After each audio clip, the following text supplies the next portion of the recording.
Hello friends. जहां America, Brazil और European union में काफ़ी पैदावार होने से एक साल से हाई इन्वेंट्री बनी हुई थी, वहीं अल नीनो ने हमारे देश की क्लाइमेट को काफ़ी ज़्यादा हॉट किया और पूरे मानसून में हमें बिलो एवरेज रेनफॉल देखने को मिली, जिसे हम इराटिक रेनफॉल भी कह सकते हैं। अल नीनो के आने से हमारे देश में एग्रीकल्चर में बहुत बुरा असर पड़ा। ऐसे में एग्रोकेमिकल्स इससे कहाँ बचने वाली थी। साल 2023-24 में ग्लोबल इन्वेंट्री ओवरहैंग होने की वजह से इंडियन एग्रोकेमिकल सेक्टर्स के एक्सपोर्ट में 22% डिक्लाइन देखने को मिली। रैलीज इंडिया, जिसका टोटल रेवेन्यू का 40% ग्लोबल मार्केट से है, 2023-24 में बुरी तरह पिट गई, जिसका असर हमें इसके शेयर प्राइस में भी देखने को मिला। तो आज हम लोग रैलीज इंडिया के बारे में डिटेल्स में बात करेंगे। तो ये टाटा केमिकल लिमिटेड की सब्सिडरी कंपनी है। इसका क्रॉप प्रोटेक्शन, क्रॉप न्यूट्रिशन और सीड में काफ़ी बड़ा और मजबूत पोर्टफोलियो है। भारत में एग्रीकल्चर सेक्टर टेक्नोलॉजी और इनोवेशन की मदद से काफ़ी तेज़ी से बदल रहा है। भारत के किसान अभी पुराने फसल की जगह organic farming, exotic crops, fruits और हाई डिमांडिंग वेजिटेबल्स में फोकस शिफ्ट किया है। वहीं कई सारा एग्रीटेक स्टार्टअप इन्हें डिजिटली सॉल्यूशन सपोर्ट प्रोवाइड करा रहे हैं, जैसे कि ऑनलाइन मार्केट, वेदर फोरकास्ट और पेस्ट प्रिडिक्शन। और इन्हीं सारी चीज़ों को रैलीज इंडिया ग्राउंड लेवल पे फार्मर के साथ जुड़ के इसमें सपोर्ट करती हुई नज़र आ रही है। आज 40 लाख से ज़्यादा फार्मर्स इससे डायरेक्ट जुड़े हुए हैं। अब रैलीज इंडिया का मार्केट पेनिट्रेशन की बात करें तो ये पूरे भारत में 7,000 डीलर्स और 1,10,000 रिटेलर्स की मदद से अपनी प्रोडक्ट्स को सेल कर रहा है। और टोटल रेवेन्यू का 60% डोमेस्टिक कंजम्पशन से आता है। रैलीज इंडिया का प्रोडक्ट वाइज रेवेन्यू की बात करें तो 84% क्रॉप प्रोटेक्शन और क्रॉप न्यूट्रिशन से आता है। तो क्रॉप प्रोटेक्शन में जैसे कि पेस्टिसाइड, हर्बिसाइड और फंगिसाइड्स आते हैं, वैसे ही क्रॉप न्यूट्रिशन में बायो स्टिमुलेंट्स, बायो फर्टिलाइजर्स और ऑर्गेनिक फर्टिलाइजर्स आते हैं। वही सीड से इसे सिर्फ और सिर्फ 14% रेवेन्यू आती है।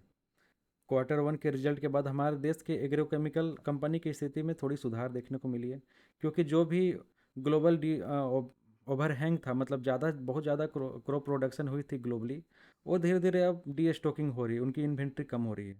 और इसी की वजह से आज हमारे देश के जो भी एग्रोकेमिकल सेक्टर्स के जो कंपनियां हैं, उनके रेवेन्यू और प्रॉफिट में हमें जंप देखने को मिली है। चूँकि इस तरह की कंपनी बेसिकली साइक्लिकल होती है, तो इनका जो अच्छा खासा प्रॉफिट और रेवेन्यू है वो जून और सितंबर के क्वार्टर में होता है, और बाकी जो 2 क्वार्टर होते हैं उनमें उनकी रेवेन्यू थोड़ी सी कम आती है।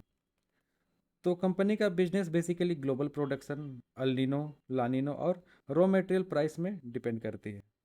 तो अब हम इसके फाइनेंशियल एनालिसिस की तरफ जाते हैं। तो अब हम सीधे सीधे अब Skinner.in में आ जाते हैं। तो हम यहाँ पे सबसे पहले फिनेंशियल रेशियोज एंड मैट्रिक्स की बात करते हैं। तो बेसिकली ये 6,500 करोड़ की कंपनी है, जो कि स्मॉल कैप कैटेगरी में आती है। और इसका स्टॉक पी जो है 43.9 है, जो कि इंडस्ट्रियल पी से ज़्यादा है। तो यहाँ पे जो पी है थोड़ी सी ओवर वैल्यूड है, क्योंकि कंपनी में साइक्लिकल भी है, तो साइक्लिकल कंपनियों की जो पी होती है वो थोड़ी कम होती है। इसके बावजूद भी हम इसको एनालिसिस करेंगे, इसके बारे में हम आगे समझेंगे। तो इसकी जब डेप्थ की बात करें तो डेप्थ टू इक्विटी रेशियो जो है 0.04 है, क्योंकि इसकी डेप्थ बहुत कम है। 68 करोड़ का डेप्थ होना इतनी बड़ी कंपनी के लिए बहुत छोटी सी बात है। तो ठीक ठाक रेशियो है इसकी फिनेंशियल रेशियोज, जो ट्रेडिंग पॉइंट ऑफ व्यू से काम आती है। अब हम सबसे इम्पोर्टेंट पार्ट में जाते हैं पूरे फंडामेंटल ट्रेडिंग का, वो है क्वार्टरली रिजल्ट्स। तो क्वार्टरली रिजल्ट्स में हम यहाँ पे सितंबर 2024 में देखते हैं। तो इसके सेल्स में मैसिव जंप्स है और प्रॉफिट में भी जंप दिख रही है। इससे पहले जो 928 करोड़ है, इससे ज़्यादा एक बार आई थी सितंबर 2022 में, और उसके पहले तो आई नहीं है। और प्रॉफिट की बात करें तो प्रॉफिट तो इससे पहले कभी नहीं आई, क्योंकि यहाँ पे जो ऑपरेटिंग प्रॉफिट मार्जिन है वो काफ़ी बढ़ी हुई दिख रही है। इसका मतलब है कि इसके जो प्रोडक्ट्स है उसका डिमांड अभी बढ़ा हुआ है, क्योंकि ग्लोबल अभी जो डी स्टॉकिंग हो रही है, इसलिए डिमांड बाहर भी और यहाँ पे अल्निनो का इफेक्ट भी कम होता हुआ नज़र आ रहा है। तो उसके बावजूद उससे भी अल्निनो का इफेक्ट बेसिकली गर्मी में था, लेकिन धीरे धीरे वो कम हो गया। अल्निनो का इफेक्ट भी बेसिकली साइक्लिकल होता है। वो 2 साल से 7 साल के बीच में इधर से उधर शिफ्ट होते रहती है। कभी ईस्ट साइड में इसका इम्पेक्ट होता है, कभी वेस्ट साइड में। जब ईस्ट साइड में इसका इम्पेक्ट होता है तो फिर ये इंडिया में इसका इफेक्ट देखने को मिलता है। और जब अलिनो की जगह जब लानिनो आती है, तो लानिनो आने से हमारे मानसून में काफ़ी बारिश होती है, तो वो भी सही बात नहीं है। हालांकि लानिना अल्निनो से ज़्यादा बेटर है। तो खैर हम यहाँ पे क्वार्टरली रिजल्ट्स की बात कर रहे थे, तो रिजल्ट्स में भी यहाँ पे काफ़ी जंप देखने को मिली।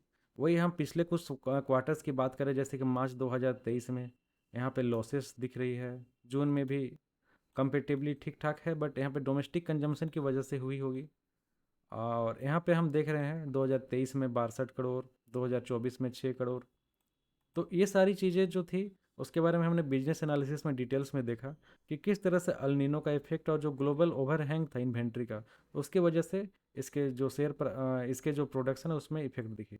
और इसका जो असर है वो शेयर प्राइस में भी दिखेगा, उसके बारे में हम बाद में बात करेंगे।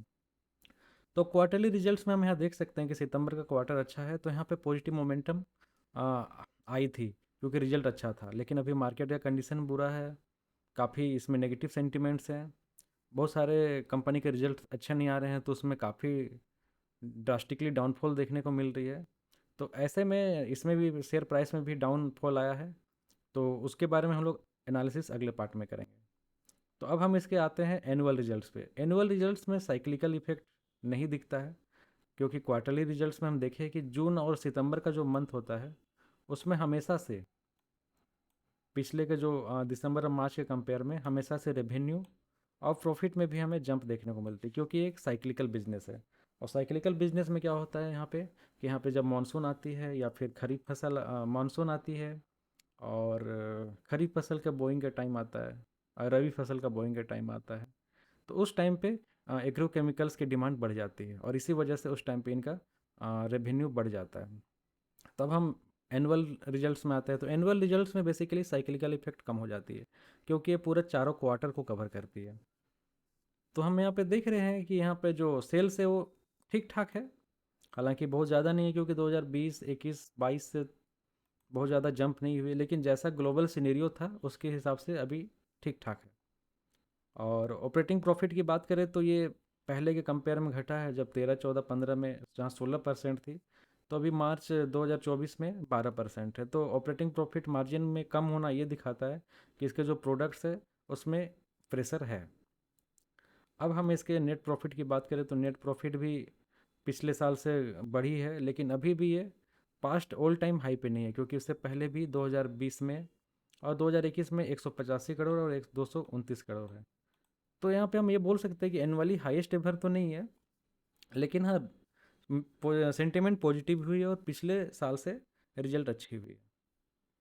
तो क्वार्टरली रिजल्ट्स और प्रॉफिट एनालिसिस, ये एनुअल एनालिसिस से हम ये समझते हैं कि क्वार्टरली रिजल्ट तो काफ़ी अच्छी है, हाईएस्ट एवर है, लेकिन एनुअली उतनी सही नहीं है। तो इसका इसका जो इफेक्ट है वो इसको हम चार्ट पैटर्न एनालिसिस में समझेंगे। अब हम इसके बैलेंस शीट में जाते हैं। तो बैलेंस शीट में हम देख रहे हैं कि इसमें इक्विटी कैपिटल में कोई भी एप्रिसिएशन नहीं है, तो इसको हम लोग छोड़ देते हैं यहाँ पे। रिजर्व्स की बात करें तो रिजर्व्स इस बार 1905 करोड़ है, जो पिछला साल 1800 करोड़ था। तो यहाँ पे देख रहे हैं कि रिजर्व्स ठीक ठाक ग्रो कर रही है। और वही बोरोइंग की बात करें तो बोरोइंग्स भी पिछले साल से इस बार घटी है, 68 करोड़ हुई है, जो पिछले साल 137 करोड़ थी। तो बोरोइंग को भी इन्होंने काफ़ी कम किया है। अब इसके फिक्स एसेट की बात करें तो फिक्स एसेट में हम देखते हैं कि 2023 में 750 करोड़ के आसपास में इसका फिक्स एसेट था। वही CWIP जो थी, कैपिटल वर्क इन प्रोग्रेस, ये 237 करोड़ थी। लेकिन इस साल मार्च के महीने में इसे फिक्स एसेट में दिखाया गया, जो 237 करोड़ थी CWIP से, वो यहाँ पे चली गई फिक्स एसेट में। तो जब फिक्स एसेट में कोई भी CWIP चली जाती है, तो इसका मतलब है कि अब उस एसेट से हम रेवेन्यू जनरेट का उम्मीद कर सकते हैं। तो आने वाले जो क्वार्टर्स हैं उसमें हमें रेवेन्यू में जंप देखने को मिल सकती है।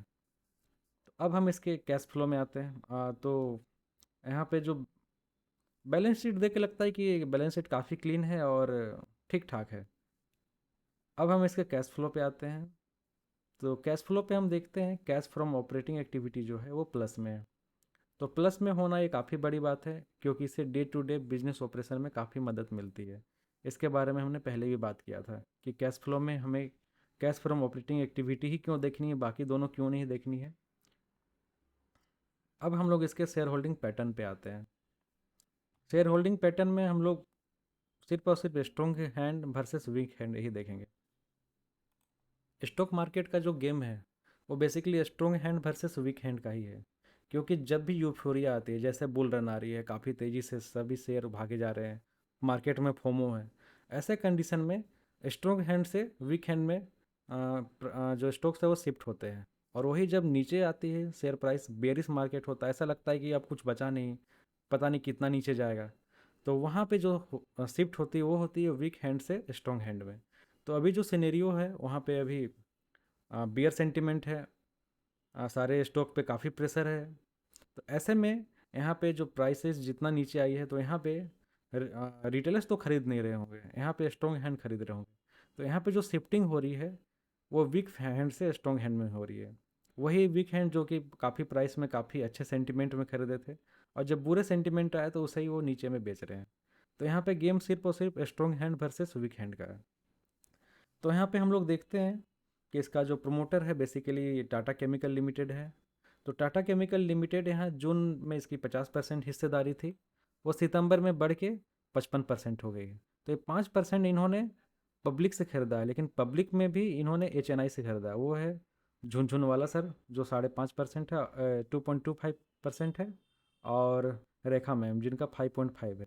तो इन्हीं तो जो रेखा मैम है उनका जो हिस्सेदारी है वो प्रोमोटर्स ने खरीद लिया, और जो झुनझुन वाला सर थे उनका जो हिस्सेदारी थे उसे FII और DI ने ऑब्जर्व कर लिया। तो हम लोग यहाँ देखते हैं कि 28 से जो सीधा 21 आ गया, तो यहाँ पे जो भी स्टॉक्स थे उसे जो स्ट्रॉन्ग हैंड से उन्होंने खरीद लिया।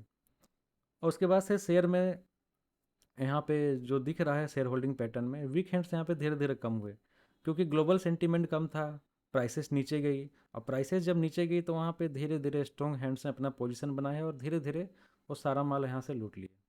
तो इसे भी हम चार्ट पैटर्न एनालिसिस में देखते हैं। तो ओवरऑल फिनेंशियल एनालिसिस की बात करें तो काफ़ी सुपर्ब नहीं है, लेकिन हाँ जैसा लग रहा है कि आने वाले टाइम पे पॉजिटिव सेंटीमेंट रहेगी, क्वार्टर रिजल्ट अच्छे हैं, तो ऐसा लगता है कि इसके फिनेंशियल आने वाले टाइम पे काफ़ी सुधरेंगे। तो जब सारी चीज़ें ठीक ठाक है, बिजनेस भी ठीक ठाक है और फिनेंशियल रिजल्ट्स भी ठीक ठाक है, तो ऐसे में हमें इसमें बाइंग अपॉर्चुनिटी ढूंढने की कोशिश करनी चाहिए। और वही बाइंग अपॉर्चुनिटी यहाँ पे हमें चार्ट पैटर्न एनालिसिस से मिलती है। तो अब हम यहाँ पे tradingview.com खोले हैं, जिसमें हम यहाँ पे रैलीज इंडिया का 1 डे का कैंडल स्टिक को मैंने यहाँ पे लिया है। तो कंपनी बेसिकली 2012 में आई थी। तो यहाँ पे हमें देखने को मिल रही है कि यहाँ पे reverse head and shoulder pattern बन रहा है। तो इसे हम अब यहाँ पे समझने की कोशिश करेंगे।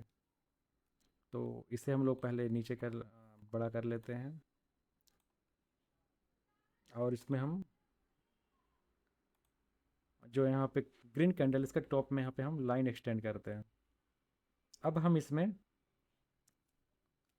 ब्रश की मदद से आर्क ड्रॉ करने की कोशिश करते हैं।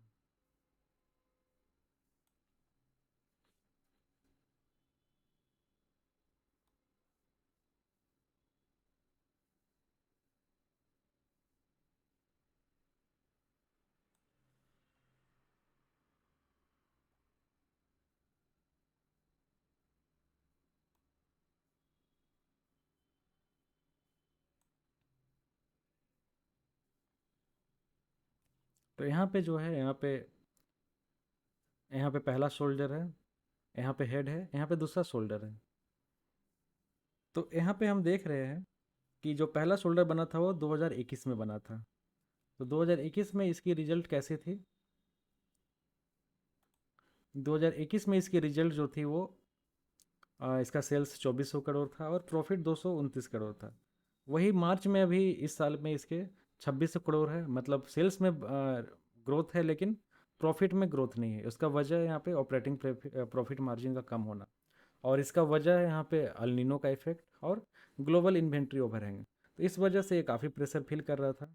लेकिन आने वाले टाइम पे चूंकि इसके फिक्स एसेट बढ़े हैं, ग्लोबल डी स्टॉकिंग कम हो रही है, अल्निनो का इफेक्ट कम हो गया, तो आने वाले टाइम पे इसमें ग्रोथ की पोटेंशियल है। तो यहाँ पे चार्ट पैटर्न में हम देखते हैं कि 2021 से अभी रिजल्ट तो कम है, लेकिन जो ट्रेडर्स है उनका सेंटिमेंट हमें यहाँ पे वॉल्यूम पे दिख सकता है।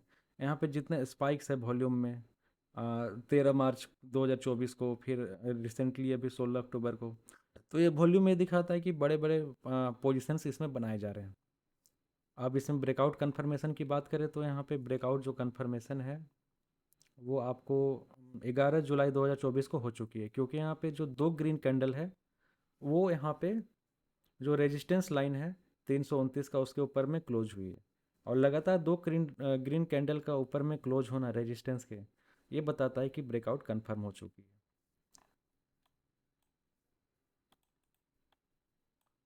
वही यहाँ पे जिस दिन रिजल्ट आया था उस दिन यहाँ पे गैप अप ओपनिंग हुआ था काफ़ी बड़ा। तो जब भी इतना बड़ा गैप अप ओपनिंग होता है तो अक्सर ये गैप को फुलफिल कर लिया जाता है। और अभी ऐसे भी सेंटीमेंट नेगेटिव है, तो जो वॉल्यूम थी जिस दिन गैप अप हुआ था उस दिन काफ़ी बड़ी थी। और उसके बाद जो भी मार्केट में सेंटीमेंट डाउन था तो प्राइस में तो करेक्शन आया, लेकिन वॉल्यूम इसमें काफ़ी कम थे। तो इससे ये लगता है कि यहाँ पे सिर्फ और सिर्फ मार्केट की कंडीशन से ये नीचे डाउन आया है, लेकिन जब भी मार्केट नॉर्मल होगी तो ये शेयर में रैली आने की उम्मीद है। तो हमने यहाँ पे देख रहे हैं कि यहाँ पे रिवर्स हेड एंड शोल्डर बन रहा है, ब्रेकआउट भी कंफर्म हो चुकी है। तो अब हम इसमें टारगेट प्राइस ढूंढने की कोशिश करते हैं। तो इसका टारगेट प्राइस जो है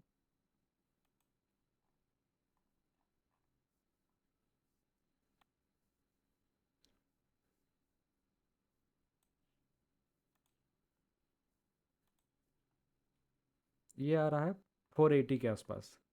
और जो अभी करेंट मार्केट प्राइस है उससे ये 41% के आसपास में। अगर इसे अचीव होने में 2 साल भी लगेंगे तो मुझे लगता है कि रिटर्न ठीक ठाक है। अगर हम यहाँ पे छोटे टारगेट की बात करें तो हम यहाँ पे दूसरा रिवर्स हेड एंड शोल्डर भी बन रहा है, हम उसे देखते हैं। तो फिलहाल मैं इसे हटा दे रहा हूँ ऐसे, और हम यहाँ पे दूसरा पैटर्न बनाने की कोशिश कर रहे हैं। तो यहाँ पे ये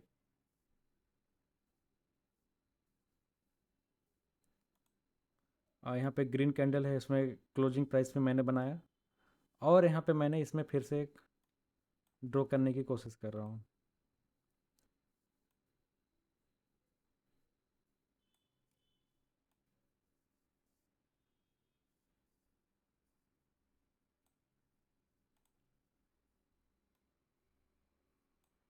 यहाँ पे बेसिकली बड़ा करेक्शन तो आया नहीं है, लेकिन यहाँ पे जो ऊपर जाने के बाद जो रिटेस्टिंग के लिए नीचे आती है तो उसके बाद हाई चांसेस है कि ऊपर चला जाए।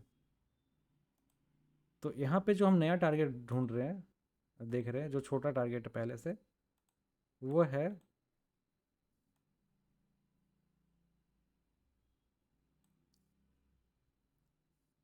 444 का। और अभी जो करंट मार्केट कंडीशन है, ये प्राइस है, उससे यहाँ पे ये 31% का पोटेंशियल गेन है। तो हम इस छोटे टारगेट को भी रख सकते हैं, क्योंकि 31% का पोटेंशियल गेन भी काफ़ी अच्छा है। लेकिन मैं यहाँ पे बता दूँ कि ये वीडियो सिर्फ और सिर्फ एजुकेशनल पर्पज़ के लिए है। यहाँ पे कोई भी बाई या सेल की रिकमेंडेशन नहीं है। मैं यहाँ पे बस बताना चाहता था कि कोई भी कंपनी का एनालिसिस कैसे करते हैं डिटेल्स में, और कैसे करने से इसमें प्रोबेबिलिटी बढ़ जाती है कि जो टारगेट अचीव होगी उसकी प्रोबेबिलिटी ज़्यादा होगी। तो कोई भी स्टॉक को खरीदने से पहले फाइनेंशियल एडवाइज़र का सलाह ज़रूर ले। मेरे यहाँ पे कोई भी बाई या सेल का रिकमेंडेशन नहीं है। Thank you.